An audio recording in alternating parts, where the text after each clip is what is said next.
Fox News alert, President Trump firming back at MSNBC after releasing a portion of his tax returns, calling the network, quote, fake news. But the much-hyped doc released may actually be good news for Mr. Trump. This is Outnumbered. I'm Meghan McCain. Here today, Sandra Smith, the Fox Business Network's Elizabeth McDonald, Fox News legal and political analyst Ebony Williams, and today's hashtag One Lucky Guy, the CEO of CrowdPack and the former chief strategist for British Prime Minister David Cameron, Steve Hilton, who is also the new host of the newly minted Fox News Channel show, The Next Revolution with Steve Hilton. Woo-hoo! Congratulations. Awesome. We're going to talk more about that later. But first, we remind you you're outnumbered. and I always love it. It is so good to see you. And we're glad you made it in, by the way. Yeah, it was tough. I made it through the weather, and it's good to be here in a very warm environment. Yes, and congratulations all around. Thank you. All right, let's begin. The White House calling the move desperate and totally illegal. MSNBC's Rachel Maddow last night releasing with much fanfare 2 pages of President Trump's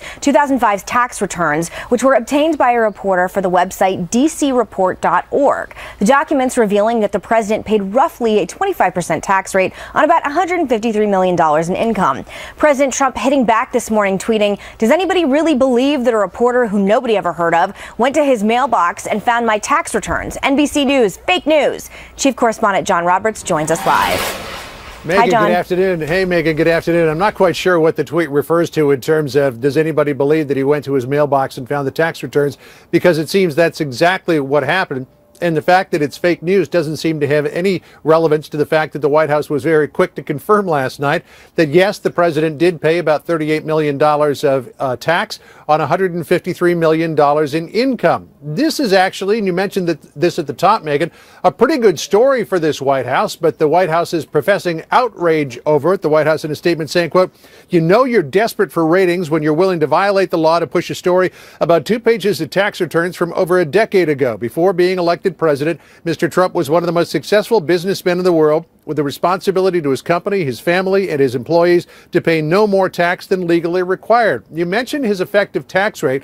Let's put up a little page of comparison here so you can see what he did compared to other people. His tax rate was about 25.3% in 2005. That compares to President Obama's tax rate in 2015 of 18.7%. Bernie Sanders' 13.5% tax rate in 2014, and Mitt Romney, who paid 14.1% in 2011. The comparative numbers prompted a cheeky response from Kentucky Senator Rand Paul this morning, who suggested, well, maybe Bernie Sanders might want to take note of that. Listen. Since Senator Sanders is such a good socialist, I think he'd want to pay his fair share. I'm expecting news any day that he's going to send a couple $100,000 into the IRS so he can pay his fair share. The president did take some big deductions, though, back in 2005. He had $105 million of business losses, and the Wall Street Journal had reported earlier that he was eligible for a nearly $40 million charitable deduction. That was in the form of a conservation easement for promising that he would not develop the Bedminster, New Jersey golf course into anything other than a golf course, which, of course, is completely allowable by the IRS. The IRS would take 3 years to look at that, and if they didn't argue with it, then he'd be able to keep that. So that could be part of the deductions as well. Absolutely no suggestion in here at all, Meghan, of anything improper being done. And again, it seems to paint the president in a pretty favorable light, particularly when you look at those comparative numbers. Meghan? Thank you so much, John. Okay, I want to start with you, Steve Hilton. Big breaking news last night. Donald Trump is a wealthy man who paid his fair share in taxes. I know, it's amazing. There's this old sort of posh British saying that people use. It relates to fox hunting, and it's when something happens that undermines someone's argument. They say, "We've shot your fox." This fox was well and truly shot, because look at what they were saying about why it was so important to see Trump's tax returns. One, because it would show that he's not as rich as he likes to think, that he doesn't pay as many taxes, that he's got something dodgy going on with Russia. Every single one of those things was shown not to be true. And so just on the surface, in terms of an immediate story, obviously it's good for the president and not good for his critics. But I think the really important thing that underlies all this is that, they're not going to stop with this. They're going to keep going. They're going to keep going because it's all they've got. It's all to do with the fundamental point that they don't think that he was legitimately elected. They can't believe that he won the election. They hate the fact that he's in the White House, and they want to do anything to try and undermine him. And that's why they're going for the tax returns, because they hope that in there somewhere is something to give some kind of credence to this crazy conspiracy theory about Russia colluding with the Trump campaign. I want to just clear up some of the legal stuff. To that point, they teach us something our first year in law school, Megan. You never ask a question you don't already know the answer to. And I think that's why I hear you saying, Steve, the kind of media was pushing this narrative of he's not as rich as he says he is. He's not paying any taxes at all. They didn't really know the true answer. And now I think they're kind of probably pretty regretful. But here it is, this notion of Rachel Maddow violating the law in what she did. So this is interesting. There is actual federal code, 26 U.S. Code 6103, that says it is a felony if someone releases tax returns if they're not authorized. But it's because that person is an official of the government. So if the IRS employee or somebody like that releases it. Rachel Maddow does have some protection around First Amendment rights. It's kind of muddy, but the Supreme Court has spoken on it. So I just kind of want to put that out there for people to chew on. So it's the person who got the return and released it to Rachel Maddow. They committed a felony. Yeah. That's the issue. You know what's interesting here, guys, is that, Donald Trump's effective tax rate, 25%, I think, is even higher than Comcast's effective tax rates, which owns runs NBC. And, let's just back up. Should he release his tax returns? I mean, Nixon released it when he was under audit. That's, I think, part of the debate, too. But, what it also zooms in, as Rand Paul was pointing out, is Bernie Sanders' effective rate is so low because Bernie Sanders takes advantage of a lot of deductions that Bernie Sanders himself wants to cap for the upper brackets. So he doesn't practice what he preaches, right, in his own tax returns. We've also seen the left reluctant to choose their battles. They've basically been attacking this president on everything. I wonder if does this put the tax issue to rest, or will they continue to go after him and want to see more of his tax? I don't think it will. They're going to keep going. It's like I was saying, and to me, there's something really decadent about that. And what I mean by that word is that right now in America, you've got a really big crisis. You've got an economic crisis right across the country, not in Washington, D.C. and amongst the media establishment and the political establishment, but you've got people who are desperate for a pay rise, desperate for a job. You've got a social crisis, the opioid epidemic, such big problems. And it seems to me really decadent that the establishment in DC and the media establishment are just obsessed with sort of chit-chat around this kind of stuff when there's such big problems to solve. That's a great point. I want to go to this tweet from Hillary Clinton's spokesman, Brian Fallon. He said, Dems should return focus to Trump Care tomorrow and the millions it will leave uninsured, not get distracted by 2 pages from a 2005 tax return. Whomever leaked this to Rachel Maddow and got her to bait and switch and be, in her own words, flustered before the show is absolutely brilliant, because this, I think, will go down as one of the Geraldo Rivera, Al Capone in the vault moments. It was absolutely ridiculous. I have to say, I fell for this hook, line, and sinker. I was ready, set to watch The Real Housewives of Beverly Hills, clicked over to MSNBC, watched it instead, and she really teed it up like Russian oligarchs, connections to Russia. Okay, so let me take it from there, because we are going to talk about the outrage from the left and the right over the way in which she approached this at the top of her show last night. But there was that moment where she did try to tie this to Russia, as if she was trying to make something out of these taxes. And she talked about that $40 million property that Trump bought down in Palm Beach, sold it for $100 million to a Russian oligarch, as if that's supposed to, by some means, be bad by nature. Yachts had been in the same place, in the same marina. That narrative is out there, right, about Russia. So it's already out there. They're trying to, tag the president with that. I don't know how you get more information out of a 2-page tax return, right? And it took an hour and a half for the reveal to happen, right? A lot of build up, and I think a lot of disappointment. Here's the thing where I think many are kind of on the left get this narrative wrong, though.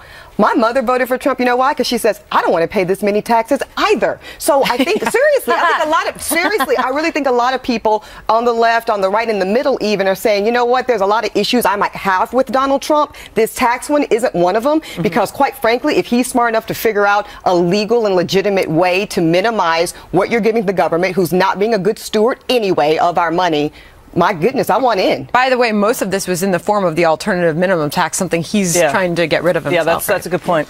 All right. Don't worry. We are going to have much more on this story, because I still have more to say. What it all says about the liberal media, and if Rachel Maddow will face any backlash for overhyping the story that a Washington Post reporter called a, quote, nothing burger. Ouch. And lawmakers on both sides of the aisle running out of patience. They want to see evidence if indeed President Obama ordered surveillance on President Trump. The White House saying it will be vindicated. And after the show, you can join our live chat by clicking the Overtime tab, foxnews.com/outnumbered, or go to facebook.com/ facebook.com/outnumberedfnc. And of course, you can tweet us anytime, anywhere. See you there.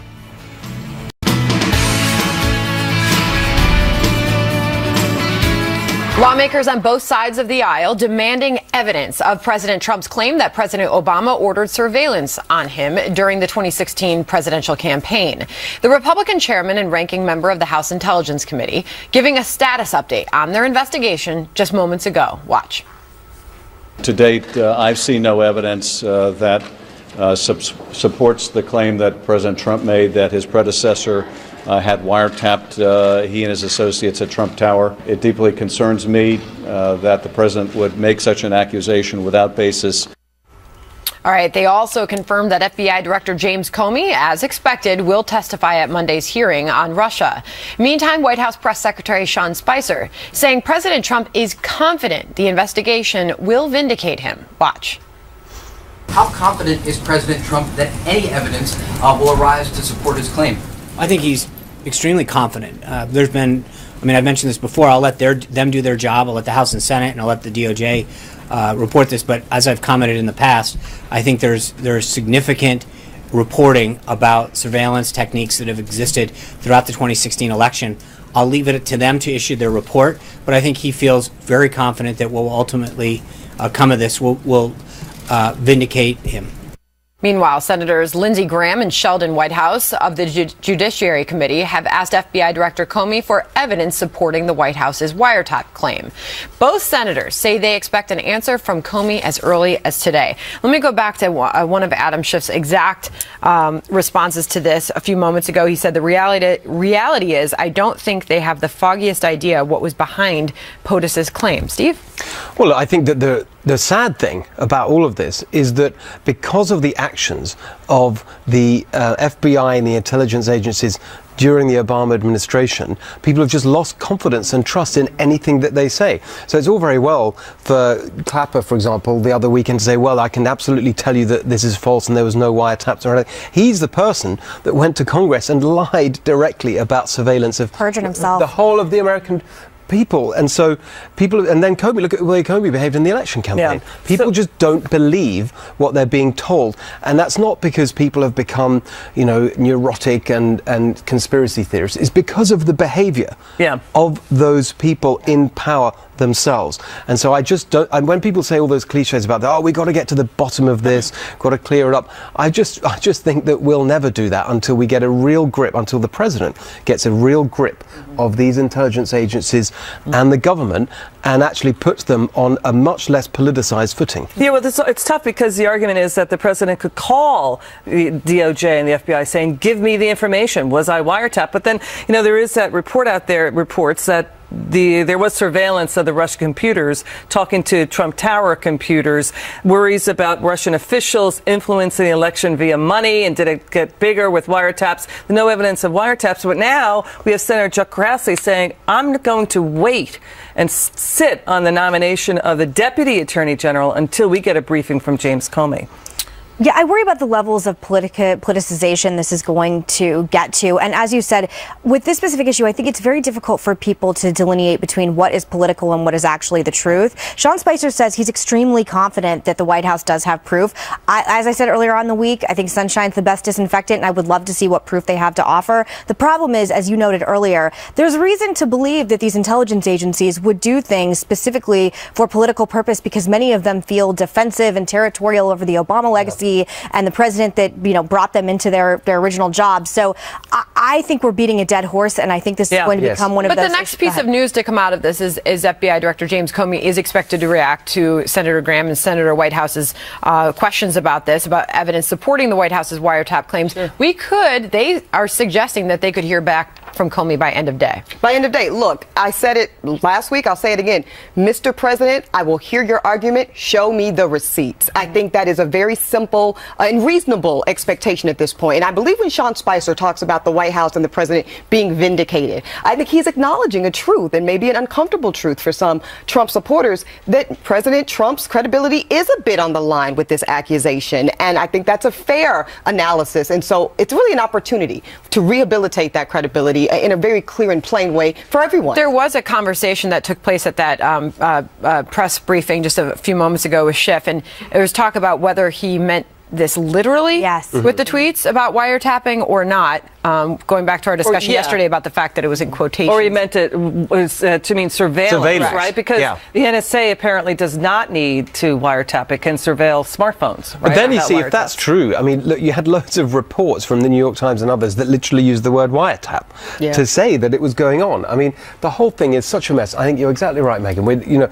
However much people say, let's get to the bottom of it, I don't think that's going to happen. I agree. And it will leave people in the end. If you're a Trump supporter, you'll say you've got this deep state against him, you've got the establishment against him, they don't like him, they want to get him out and so on. And if you hate Trump, like the establishment do, then you'll think that he's a fantasist. And whatever these people say is not going to clear that up. Credibility by the State Department or Comey, especially Comey. Right, or the DOJ. I mean, who trusts Comey on anything? On either side. No one. Yeah. Right. Which is why he should have stepped down.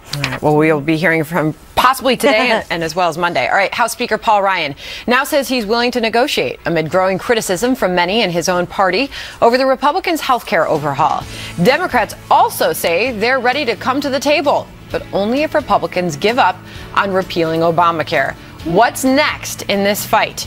Plus, we're just hours away now from President Trump's revised travel ban going into effect, but critics making a final effort right now to stop it in court. Will they succeed?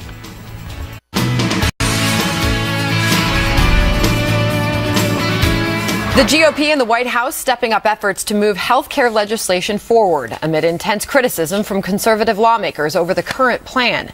But House Speaker Paul Ryan telling Fox he's confident there's room for compromise. Watch. The Budget Committee takes this up on Thursday. So those discussions about what kind of modifications, those are ongoing discussions. So of course we are. Meantime, Senate Minority Leader Chuck Schumer pushing for a public option, but says Democrats are also willing to compromise if the GOP stands down on scrapping Obamacare. Watch this. If Senator McConnell, Speaker Ryan, and President Trump say tomorrow they're giving up on repeal, we'll work with them to improve ACA. So let's get first to Paul Ryan. Well, okay, wait. What got you there, Steve? I'm sorry. I know this is not at the level of political analysis people have come to expect on this show, but what about when I watched that, like, his eyes, they're like something like this. Oh, I think that's they had this sort of blue, there's something really weird going on, like Blue Laser Man. I don't know. It was a little disturbing. Sorry. Like that. He's been very busy, hasn't he? We've heard a lot from him lately.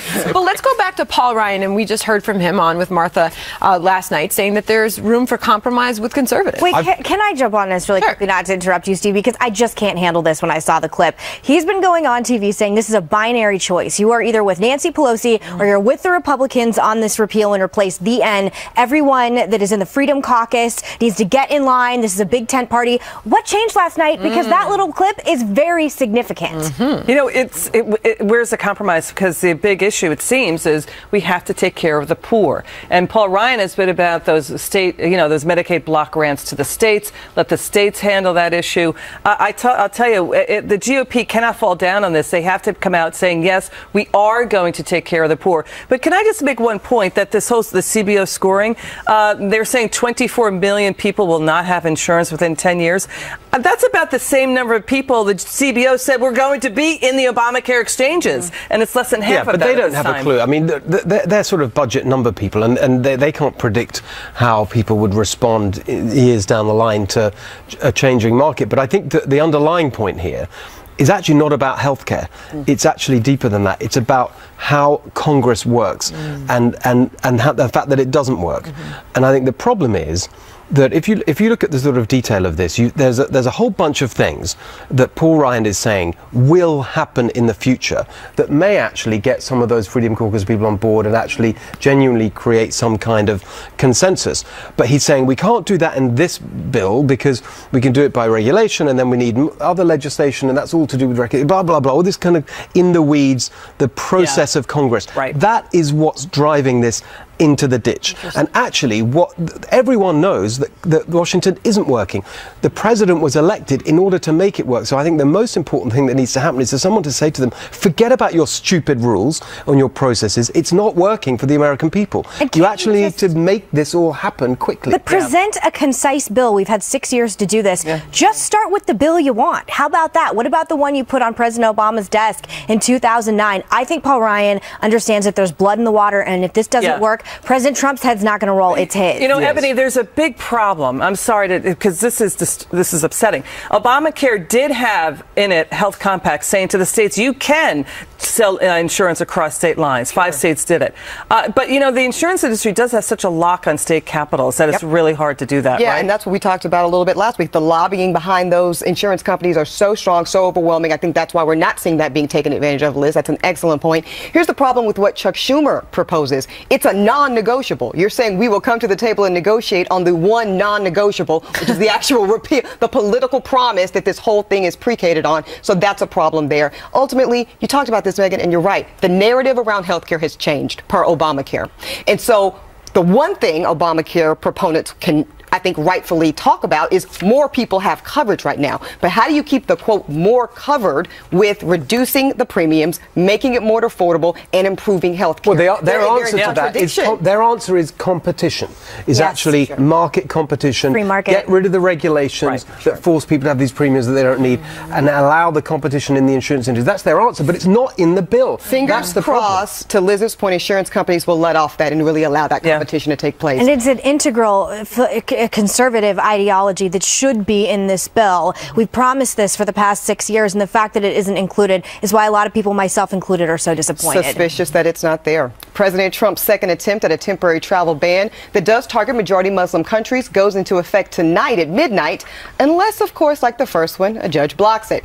As we reported yesterday, 7 states across the nation are suing to stop the revised executive order. Hearings are taking place today in 2 federal courts, one in Maryland and the other in Hawaii. Steve, so this is what we know. This ban is a bit different than the first ban. A couple things are different. People with visas are permitted to come in and out, take one country off, things of this nature.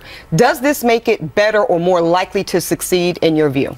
Well, look, I think there's a legal answer to that, which is that my sort of non-expert interpretation of the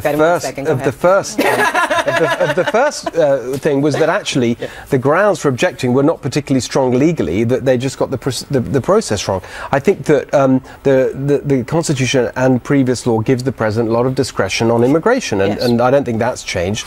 I think it's helpful that they've got rid. It looks like they've got rid of some of the things that cause people to be really upset, the green card holders and so on. The interpreters in Iraq particularly got a lot of people anxious and upset. So I think if those things are dealt with, that helps politically. But I think the fundamental point here to me is like the real need here is what he promised in the campaign, which is extreme vetting, not just for people from these countries, but for everyone. And it feels like so much time has gone by. Why don't we just go straight to the extreme vetting and not worry about it? To that point, Liz, this does feel like it's more of a vocal focus on national security, and that was originally the point. Seems like there's been a return to that narrative. Do you think that helps? The Trump supporters we know are on board, but those that are concerned and that were alarmed even at the first ban, does this ban feel better for them? Do you think? Personally, I think it should feel better for them because this is about region, not religion, as Muslim reformers have repeatedly told us on camera. And to Steve's point, I think it's important.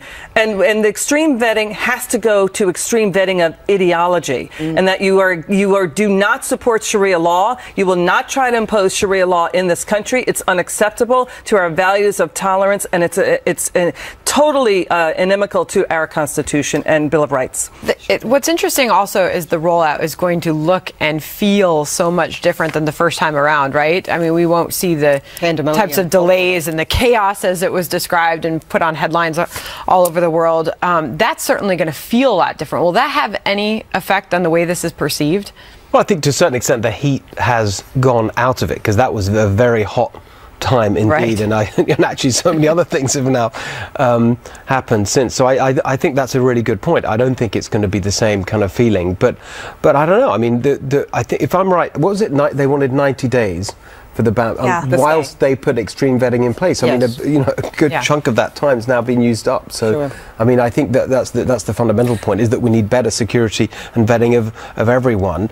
And this travel order was always temporary anyway. Sure, and I want to talk about, and I do want to get to you, Megan, 1 second, that Hawaii's argument is a bit different. So in some of the initial lawsuits, there was a question really in the legal community around standing. Do just the states have legal standing around this? So Hawaii, in an effort to get in front of this, they have a real plaintiff this time. And this is a Muslim doctor, who's saying that his Syrian mother-in-law will not be permitted to visit. So it'll be interesting to see what Hawaii does there. But go ahead, Megan. Yeah, I was just going to ask you, because Hawaii's big argument right now is that it still is religious discrimination. And we had a conversation last week on the couch about intent coming into play when it comes to legal cases, meaning the quote Muslim ban from the campaign trail, words from Mayor Giuliani and Donald Trump himself could actually come back to bite him. Do you think that will happen in the case in Hawaii as well? I expect so, Megan. Yes, I expect those lawyers for the state of Hawaii to make that argument, because it's probably going to be they've got a strong counter argument, which is national security. So you've got to balance something with national security. And I think the closest they're going to get is this First Amendment kind of establishment clause, due process, all of these things. That's going to be their best chance, and they still ultimately might come up short.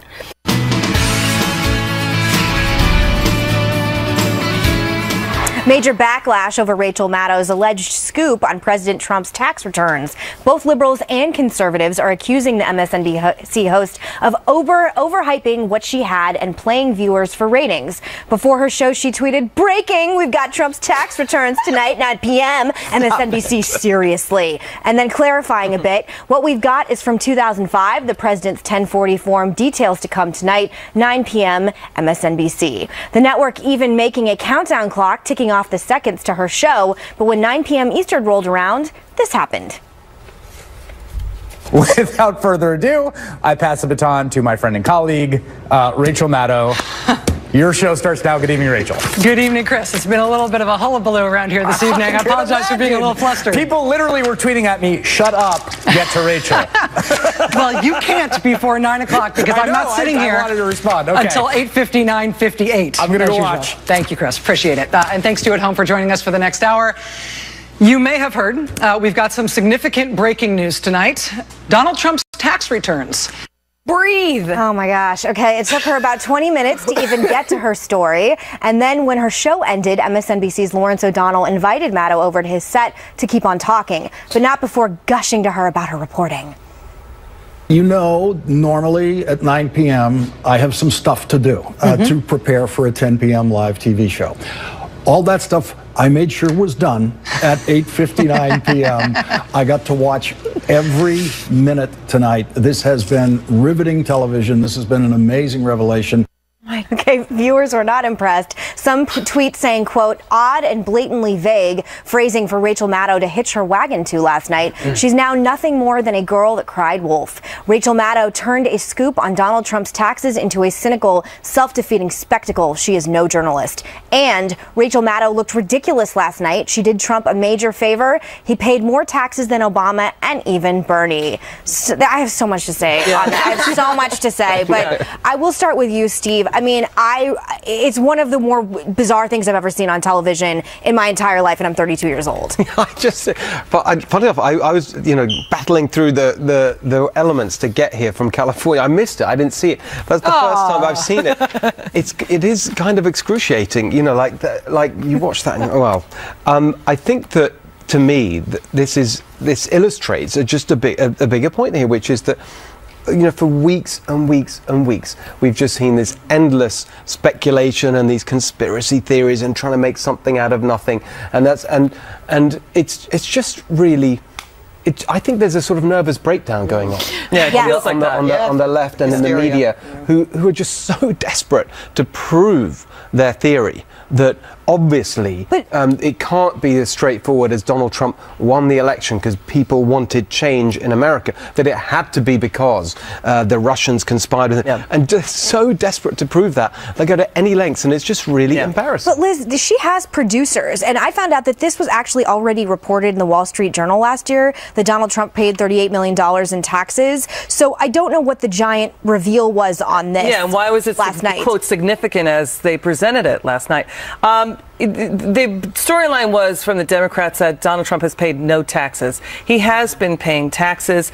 Even the White House scooped Rachel Maddow because it took Rachel Maddow an hour and a half to get to the story. And CNBC, the sister network to MSNBC, said this. They put up the piece that Trump just got a nice victory, thanks of all people to Rachel Maddow. And people are tweeting out, it takes less time to fill out your taxes than it is to get to the scoop, the so-called scoop. It really was like the way a reality show is hyped, though. It was much like the way the Bachelor finale was. It was like, we're going to have the big reveal coming up at 9 p.m. Here's the countdown clock and the most dramatic tax reveal ever. It was, I agree with you that I think the left is having some kind of maybe divorcement from reality right now. I think the president used a very good word to describe it, desperation. I mean, it did reek of desperation. And I like you, Megan, I was a bit of a sucker and I tuned in, but even though I knew that the White House had already scooped her report on this and put the taxes out there, and I watched it, and I feel like her viewers that I kind of want an apology for wasting my time. 100%. Like I said, I missed the finale last night. But then I quickly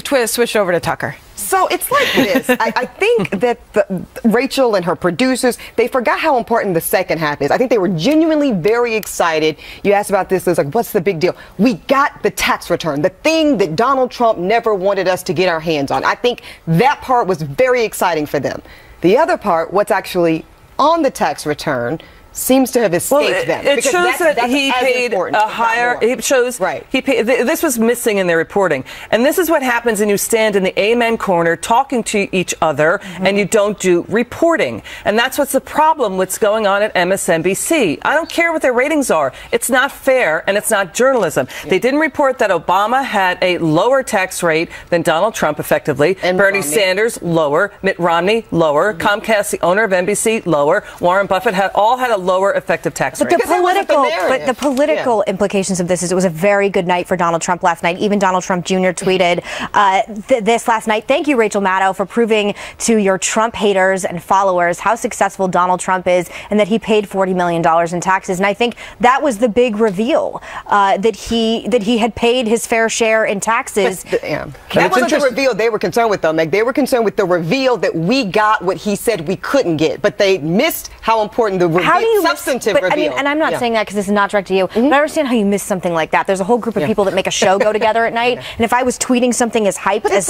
this. We got it, y'all. We got it, finally. And no one bothered to read that $38 million It's as line. stupid as my brother who sends me things online that show me that the Loch Ness Monster exists. That's how dumb I thought last night was.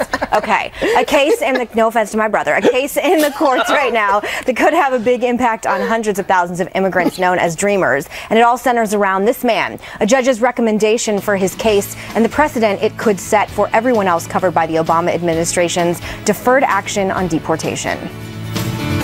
All right, well, a big test for the 800,000 so-called dreamers in the United States. It centers around the outcome of this young father's case. The Mexican-born 24-year-old was covered by DACA, or DACA, President Obama's deferred deportation policy for those brought here illegally as children. He was arrested last month by immigration officers on suspicion of having gang ties, which he denies. Now, a judge in Washington state rejecting his request for release and recommending that instead of immigration court, this case should go to federal court. A decision there could be made on whether his arrest and detention violated his constitutional rights. The judge writing about the case, quote, courts have recognized that DACA confers lawful presence, but courts have not defined the rights that flow from this lawful presence.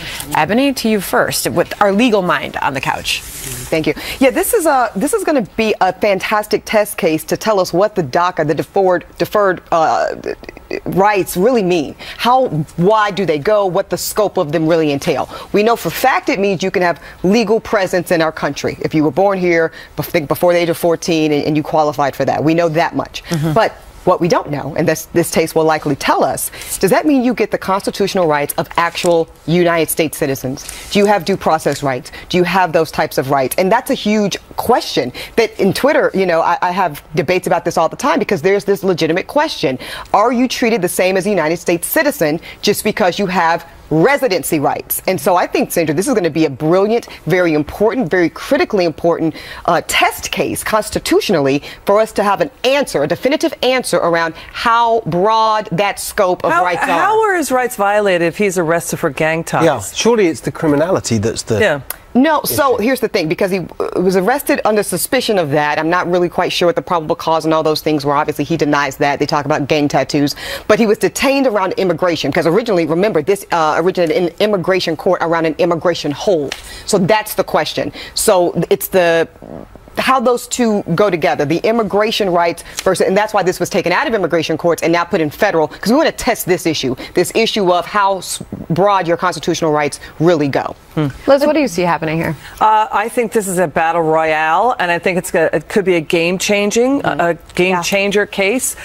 There are due process rights that have already been afforded to illegals here. That's the way the courts have ruled in the past. However, I think if he is guilty of gang ties, hey, that's an issue. A separate issue, right? So I think that's right. What I want to make really clear, then that's a separate issue. Then that's a criminal issue, and certainly he'll be convicted accordingly if that's indeed the case. But that's different from his immigration status. It's a wrong test case for that, then. Megan? This would be the wrong test case for that, then. When we talk about immigration on the couch, I know better, or as good as anyone who grew up in a border state, that there are many tentacles when it comes to immigration. It's not just as cut and dry as we're not going to let illegal immigrants into the country without recourse. Dreamers in particular is a really big issue, and it's obviously children that were brought here, I believe under the age of 10, into the United States of America and grew up here and for all intents and purposes are Americans. I've interviewed DREAM Act students. I know dreamers. Yeah. It is a very emotional topic. For me, I'm very hard lined on immigration except on this specific issue. And when you're talking about this sort of beta test case, it's going to be interesting to see where this goes because even President Trump himself has indicated that he will be more lax and sort of compassionate towards dreamers. And I think that's really important because he's got a big job to do to deliver on some really important promises on immigration.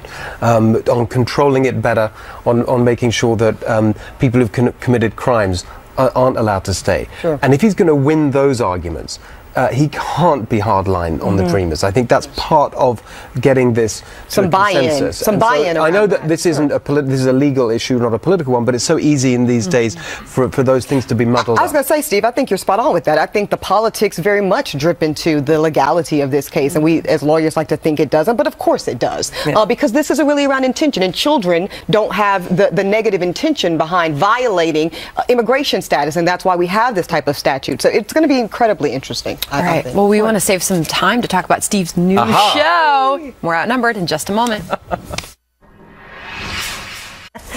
A big announcement for our one lucky guy today, Steve Hilton. He is launching a new show right here on Fox News Channel called The Next Revolution with Steve Hilton. Ooh. It will air Sunday nights at 9 Eastern and will focus on the populist uprisings that have upended politics from the U.S. to the U.K. Steve, congratulations. There you go. Tell us about it. It's very exciting. Well, I feel like it all kind of started here. My time with Fox News, which I've absolutely loved. I've loved getting to know everyone and meeting everyone here. And this is just such a wonderful opportunity. I'm really excited to be doing it. It's going to be fun and slightly different from the West Coast. We're going to be, as you mentioned, every Sunday night, 9 o'clock, starting probably in a couple of months. We're not quite sure about that yet, but any month soon. And I think that as well as the focus on the populism that's really changing everything from Brexit and the EU last year and Donald Trump's election and elections this year. So there's a bit of a global focus, but also because we're on the West Coast, there'll be some technology in there and how our lives are being shaped by that. Lots of fun stuff. I don't think you're going to be short on content. I think that's right. Yeah, exactly. Yeah, that's great. So anyway, I just want to know if you're going to dress like casual on your show. I hope so. I hope you I'm a vote for dressing casual. I like it, especially on the West Coast. Yes, I think that's we know that. That's very West Coast appropriate. This is sort of your signature look, right, yes, Steve? Exactly. That's how I feel comfortable, and I hope that I hope the viewers will come along and join us when we get going. And they get a lot of viewers in Europe, do you think, watching you? I don't know about that. I mean, these days, people can watch all over the world, and hopefully we'll have stuff that people are interested in online that they can check out. So it's going to be fun. It's great. All right. Well, you have an amazing background. It's amazing to have you as our one lucky guy today. Well, it's wonderful to be here to be able to talk about it. And as I said, you just come and join us. in Los Angeles whenever you're there. Excellent. All right. Well, we will be tuning in when that show launches. Steve Hilton, thanks for being here. Thank you. And Ebony and Liz. E-Mac, good to have you here as well. All right. We are going to keep it right here for Outnumbered Overtime on the web, and find us on Facebook at facebook.com/outnumberedfnc. We are back on TV tomorrow at noon Eastern and happening